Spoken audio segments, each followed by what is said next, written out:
सगळे पर्याय संपले, शेवटी कंसालाही मारले आपल्याला माहित आहे. कारण देव काय करत असतो तर देव अहंकाराचा नाश करत असतो.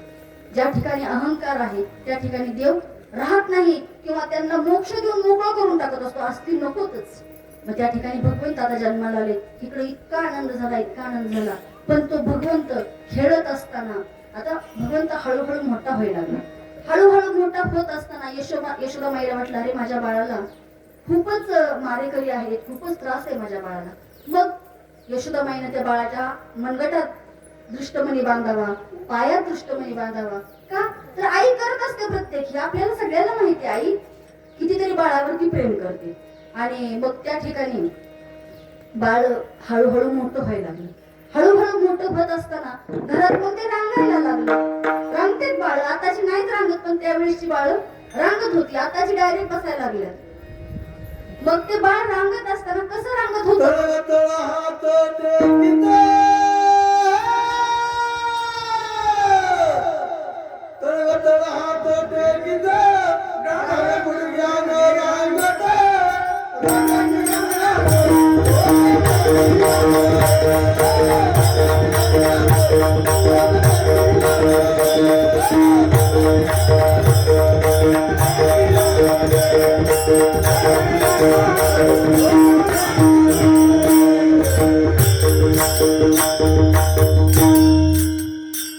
तळवे तळ हात टेकीत डाव्या गुडघ्यानं रांगत रंगनी रंगनात तो म्या देखील असे.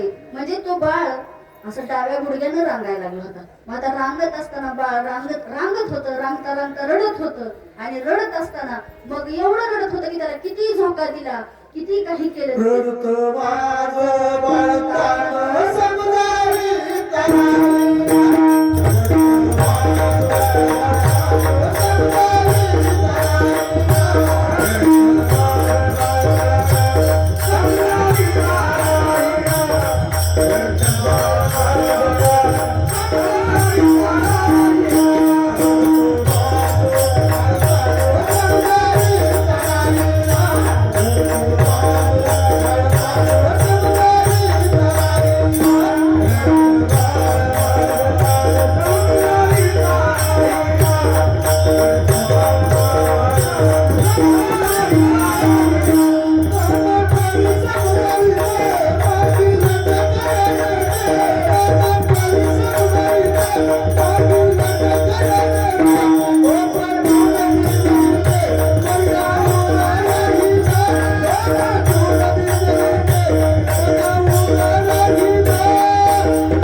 एक नंबर पाकवायचं. आणि गायकन पाकवायचं. खरंच असं वाटतंय महाराज गातच बसावे.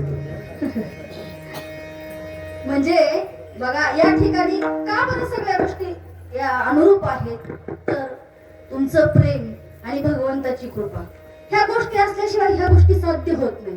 का तर गावकऱ्यांचंही प्रेम आहे आणि गणपती बाप्पांचीही कृपा आहे. म्हणून या गोष्टी या ठिकाणी सगळ्या साध्य झालेल्या आहेत. यशोदा माईला वाटलं आता माझं बाळ एवढं रडतंय, किती समजावलं, किती तरी समजावलं, नाना परी समजाविते, मागील लते खाया देते. आणि थोपटून निजवलं झोपवलं तर ते झोपत नव्हतं. मग झोपत नव्हतं सारखं ते काय करायचं तर बाहेर जायचं म्हणायचं. आणि लहान बाळांना बाहेर जायचा छंद असतो, तसं कृष्ण परमात्म्यालाही वाटायचं की आता बाहेर जावं. आणि बाहेर जावं म्हटल्यानंतर मग त्या ठिकाणी आणि गवळणींनाही वाटायचं कृष्ण परमात्म्याकडे जावं. मग गवळणी यायच्या, घरनं निघायच्या आणि कुठे यायच्या तर नंदबाबाच्या वाड्यात यायच्या. का तर ह्या लहान बाळाला घ्यायचं असायचं, पाहायचं असायचं. मग काहीतरी कारण काढायचं, पाण्याला जाते म्हणायचं आणि पाण्याला जाते म्हणून माठ घ्यायचा आणि यमुनेकडे न जाता नंदबाबाच्या घरी जायचं. किंवा येताना पाणी सांडलं म्हणायचं आणि उशीर लावायचा. का तर त्यांना फक्त नंदबाबाच्या घरी जायचं असायचं आणि त्या कृष्ण परमात्म्याला पाहिजे. आणि असं करत करत त्या गवळणींचंही आमच्या कृष्ण परमात्म्याला वेळ लागावं आणि गवळणींनाही कृष्ण परमात्म्याचे वेळ लागायला लागलं. एवढं वेळ लागलं काही केल्याने परत गवळणी नाही आल्या ना तरी हा रडायचा. मग हा एवढा रडत असायचा, एवढा रडत असायचा. मग आमच्या यशोदे मातेनं राधेला हाक मारावी की राधा तू ये आणि काय कर, राधे राधे राधे राधे गे श्याम सुंदरा, राधे राधे राधे राधे गे श्याम सुंदरा, राधे राधे राधे राधे गे श्याम सुंदरा, राधे राधे राधे राधे गे श्याम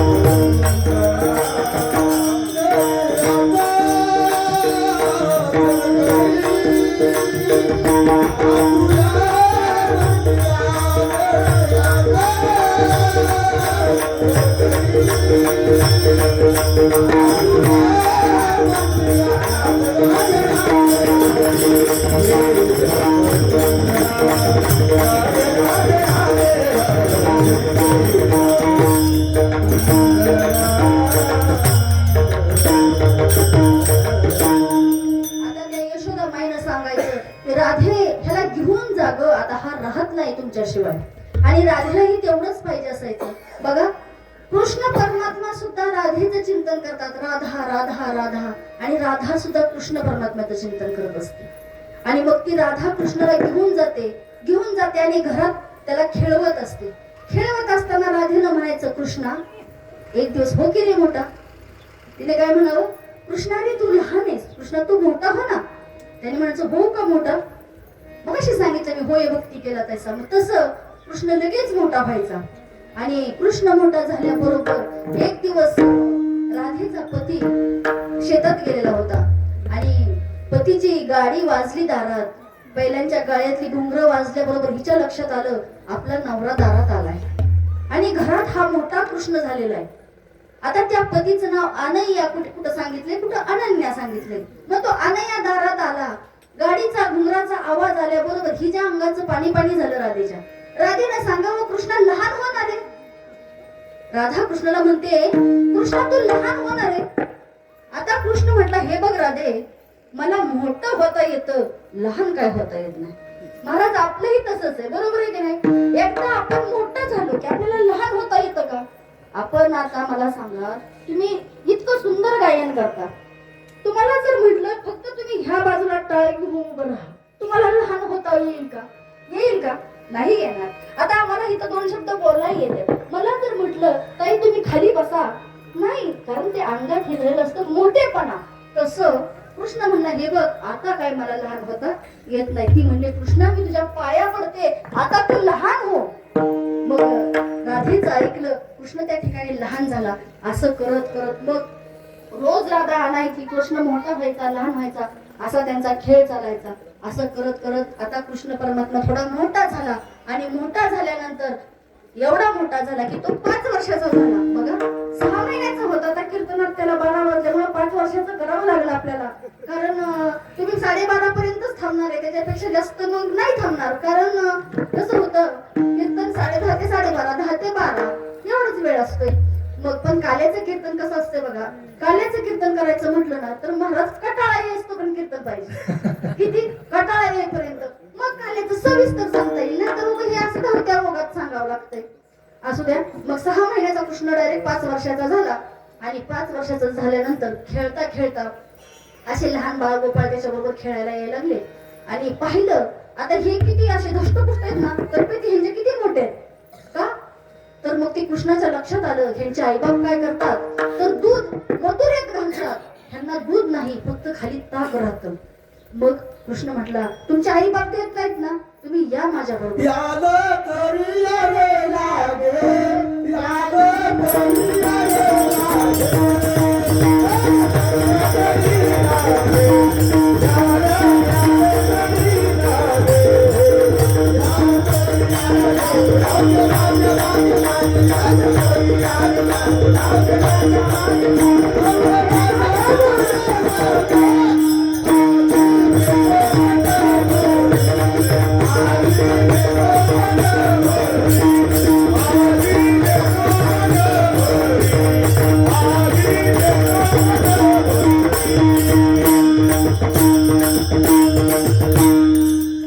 याल तरी यारे लागे अवघे माझ्या मागे मागे, आजी देतो पोट भरी पुरे म्हणाल तो वरी. तुम्ही पुरा म्हणण्यापर्यंत तुम्हाला देणार, पण तुम्ही काय केलं पाहिजे, माझ्या मागे आलं पाहिजे. आता ह्या बाळांना म्हटलं चला कृष्णाबरोबर जावं. आता कृष्ण परमात्म्याने सांगितलं आता असं येऊन चालणार नाही आपल्याला, या ठिकाणी तुम्ही काय करा, कुणी काट्या घ्या, कुणी गोट्या घ्या, कुणी चाळलेली माती घ्या, कुणी लगोरी घ्या, कुणी छोटे छोटे खडे घ्या. ती मुलं विचारायला लागली, कृष्णा काट्या कशासाठी? अरे म्हटले आपल्याला काय आता हे गवळणी सहज देणार आहेत का दही दूध? सहज नाही देणार, मग आपल्याला चोरी करावी लागेल. बघा देवाने चोरी केली, आपण केली म्हणून काय फरक पडतो, असं म्हणून चालेल का? नाही, चरित्रवे उच्चारावे. केले देव फक्त उच्चारण करायला सांगितले, आचरण नाही. आचरण प्रभू रामचंद्रांचं आपल्याला सांगितलंय. नाही तर तुम्ही म्हणाल की लहान मुलं म्हणतात ताईंनी सांगितलं कृष्णाने चोरी केली त्याच्याबरोबर चोरी करायला जावं आम्ही, तसं चालेल का? नाही चालणार. ते देव होते, आपण देव नाही. सांगितलं घ्या, काय गोट्या घ्या, काट्या घ्या. म्हटले ठीक आहे, काठी कशासाठी? अरे म्हणले दह्याचं दुधाचं ते गाडगं असतं, ते शिंक्यावर अडकवलेलं असतं, ते वाजवून बघायचं. मोकळं असलं तर ते टांग असतं आणि भरलेलं असलं तर ते ढगो असतं, म्हणून ती काठी पाहिजे. आणि म्हटले जास्तच वर असेल तर ती पाहण्यासाठी खडे पाहिजे. बरं म्हटले गोट्या कशासाठी? जर समजा एखादी गवळण आलीच आणि ती गवळण आली ना आपल्याला जर धरलं तर आपण गोट्या टाकून द्यायच्या, घसरून पडेल. बर घसरून पडेल. आणि मग माती कशासाठी सांगितली? म्हणजे ती जर गवळण घसरून नाही पडली तर ती डोळ्यात माती टाकायची, आणि म्हणजे चष्मा घालून आली तर मग म्हटले सराटे टाकायचे. म्हणजे सराटा कसा असतो बघा, त्याला 3 टोक असतात, कसा बी टाकला तरी एक टोक वरती असतं. म्हणजे असं सांगितलं. मग त्या ठिकाणी सांगितलं चाळलेली माती घ्या, गोट्या घ्या, काटे सराटे असे अनेक प्रकार ह्या मुलांना सांगितले. आणि ही मुलं घेऊन आली. मग आता खोड्या करायला चालू झाल्या. आणि खोड्या करत असताना मग एवढ्या खोड्या केल्या की एखाद्या घरी जावं आणि शिंक फोडावं, दही दूध खाऊन घ्यावं. आणि ती गवळण जर म्हणली ना तुझ्या आईला सांगते, तर त्याच लोण्याचा हात त्या गवळणीच्या तोंडाला पुसावा आणि पुढे निघावं. अशा एवढ्या खोड्या केल्या. मग मात्र गवळणी म्हणायला लागल्या, यशोदे तुझ्या बाळाला सांग आता 5 वर्षाचं माझं बाळ अंबारी माझ्या डोळ्यात,